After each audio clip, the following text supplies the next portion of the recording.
Why do I write? Okay, because I have to, because I'm a writer. I mean, this is a weird thing to say, but it truly is my DNA. Writers talk about their different journeys to becoming the professional writer, but I always was a writer. As a kid, I wrote novels, I illustrated them too. I love telling stories, I love people who tell stories, and so I suppose there was an inevitability about it. My first commission, so you never forget that, do you? But I had been trying to break into radio and television, and I got commissioned to write on a daytime soap, which was about the rag trade. And I'd come from behind the desk at Granada Television, working in the world of drama, to writing on this daytime soap. And instead of being the person who told the writer what to do, I suddenly got notes, and I got very, very critically interrogated. And I used to walk to the taxi every day after those script meetings in tears.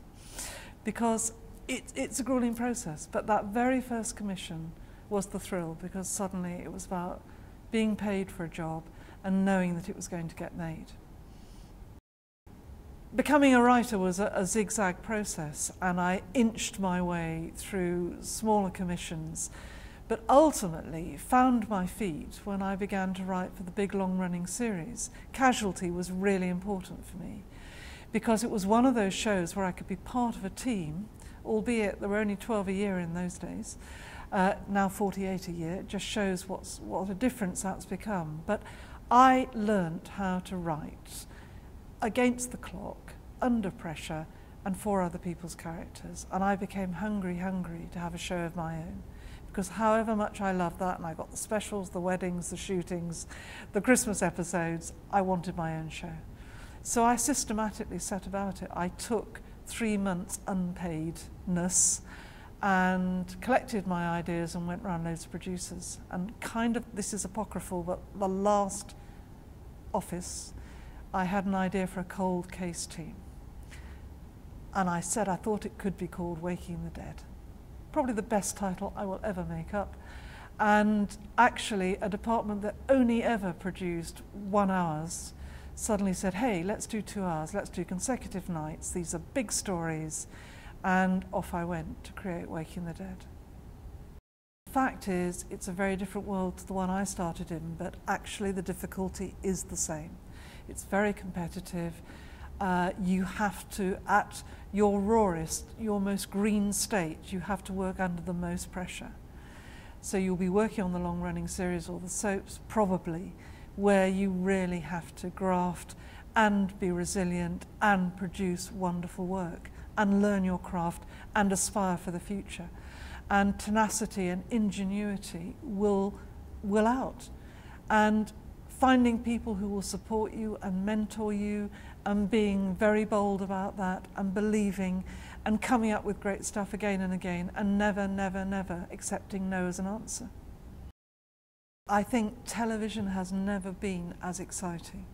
I think there is a lot of fear about what all these inverted commas platforms, what are they going to do? I think they are opportunities, and I know they are. And I think what's happening, and I can see it in my own work, is that the way in which sometimes a show won't fit niche-wise on a terrestrial classic broadcasting location suddenly becomes the very thing that UK TV want, or Netflix wants, or guess what, YouTube or Yahoo, or literally every day something new is happening. And I think the challenge is for the writer to get real and understand what the landscape is. Because the days of thinking there are 4 channels and I'll go to one of them has passed. And you have to, if you want to be brave with your work, you need to understand where your work fits. And therefore understand the world in which you live. With your producer, with your agent, you have to navigate what is actually becoming an enormous new horizoned world.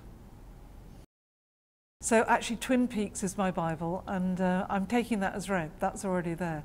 I would take two of my choices are massive box sets, because it's like taking the whole of Dickens. So I would take, classically, The West Wing and ER, because for me, they say what long-running series writing is like at its best. And also they did it at a time when actually that wasn't necessarily the case. They learnt it on the hoof, and I could analyse it and watch it and love it for hours and hours and hours in order, because of course I'd be writing my own new series in my head. And the other is an oddity. My third is Boomtown, which was a celebrated hit flop in the year 2000. It was a really fascinating experiment in point of view storytelling within a niche of crime. They never had the courage to actually see it through and survive. It got axed after the first series. Before I die, I am going to write that series, and I always have it at my side to remind me that one of the other rules about writing is you have to find the right time for the new thing. So while I'm away on this desert island, that's what I'll be hatching, with those to keep me company.